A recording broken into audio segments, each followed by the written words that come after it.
ತಣ್ಣಗಿರ್ತದೆ, ತಂಪಾದ ವಾತಾವರಣ. ತುಂಬ ಚಳಿ ಆಗ್ತದೆ ಅಂತ ಹೇಳಿದಾಗ ಇಲ್ಲಿ ಬೆಚ್ಚಗಿರ್ತದೆ.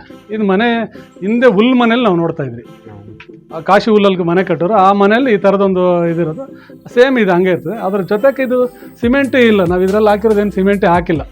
ಸಿಮೆಂಟ್ ಹಾಕಿದ್ರೆ ಇಟ್ಕೆನೇ ಇಂಟರ್ಲಾಕ್ ಜೋಡಿಸ್ತಾ ಇರೋದು, ಇಂಟರ್ಲಾಕ್ ಸಿಸ್ಟಮಲ್ಲಿ. ಅದು ಅದರ ಜೊತೆಗೆ ನಮಗೆ ಪ್ಲಾಸ್ಟಿಂಗ್ ಮಾಡಲ್ಲ. ನಾವು ಪ್ಲಾಸ್ಟಿಂಗ್ ಮಾಡ್ತೀರಿ, ಪೇಂಟ್ ಹೊಡಿತೀರಿ, ಇದೇನೂ ಇಲ್ಲ. ಇದಕ್ಕೆ ಮಾತ್ರ ಪಾಲಿಷ್ ಮಾತ್ರ ಮಾಡ್ತೀರಿ ಅಷ್ಟೇ.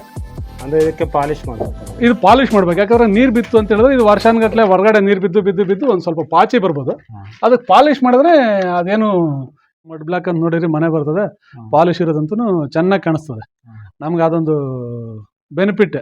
ಕಮ್ಮಿ ದುಡ್ಡಲ್ಲಿ ಒಳ್ಳೆ ಖರ್ಚಿನ ಲೆಕ್ಕದಲ್ಲಿ ಸರ್ 70% ಉಳಿತಾಯ ಆಗುತ್ತೆ ಅಂತ ನಿಮ್ಗೊಂದು ₹1,00,000 ಖರ್ಚಾಗ್ತದೆ ಅಂದ್ರೆ ಒಂದು ₹70,000 ಖರ್ಚಾಗ್ತದೆ, ₹30,000 ಉಳಿತಾಯ ಆಗ್ತದೆ.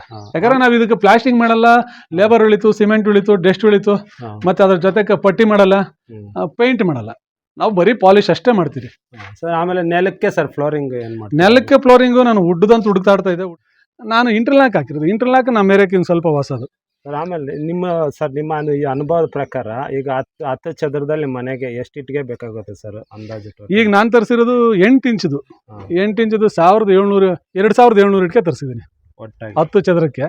ಮುಗಿದೋಗುತ್ತೆ ಸರ್ ಅಷ್ಟಕ್ಕೆ. ಇನ್ನೊಂದು ಇದು 600 6 ಇಂಚದೊಂದು 400 ತರಿಸಿದ್ದೀನಿ. ರಾಜಸ್ಥಾನದಲ್ಲಿ ಬೇಕಾದಷ್ಟಿದೆ.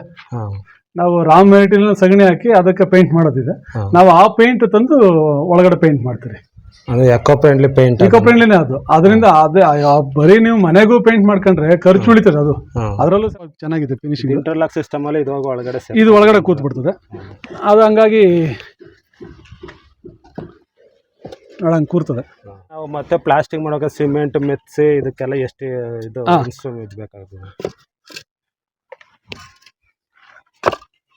ಅದೆಲ್ಲ ಮೆಟೀರಿಯಲ್ ಇದು ಹೆಚ್ಚು ಕಮ್ಮಿಗೆ 3 ಇಟ್ಟಿಗೆ ಮೇಲೆ 4. ಯಾಕಂದ್ರೆ ಇದು ಅದು 6 ಇಂಚು, ಇದು 4 ಇಂಚು, ಇನ್ನು 2 ಇಂಚು ಆ ಕಡೆ ಎಕ್ಸ್ಟ್ರಾ ಬರ್ತದೆ.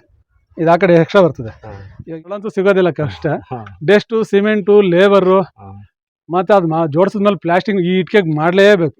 ಇದು ಎಕೋ ಫ್ರೆಂಡ್ಲಿ ಮನೆ ಅಂತಾನೆ ಹೇಳ್ಬೋದು. ಅಂದರೆ ನಮ್ಮ ಪರಿಸರ ಸ್ನೇಹಿ ಮನೆ. ಅದು ನಮಗೆ ಖರ್ಚು ಎಷ್ಟು ಬರುತ್ತೆ ಮತ್ತು ಅದರಿಂದ ಮುಂದೆ ನಮ್ಮ ಭವಿಷ್ಯದಲ್ಲಿ ನಮ್ಮ ಆರೋಗ್ಯದ ಮೇಲೆ ಯಾವ ರೀತಿ ಪರಿಣಾಮ ಬೀರುತ್ತೆ. ಕಾಂಕ್ರೀಟ್ ಮನೆಗೂ ಇದಕ್ಕೂ ಡಿಫ್ರೆನ್ಸ್ ಏನು, ಮತ್ತು ಡಿಫ್ರೆನ್ಸ್ ಅಂದರೆ ವಾಸ ಮಾಡೋದ್ರಲ್ಲಿ ಆಗಿರ್ಬೋದು ಅಥವಾ ಖರ್ಚಿನ ಲೆಕ್ಕಾಚಾರದಲ್ಲಿ ಆಗಿರ್ಬೋದು.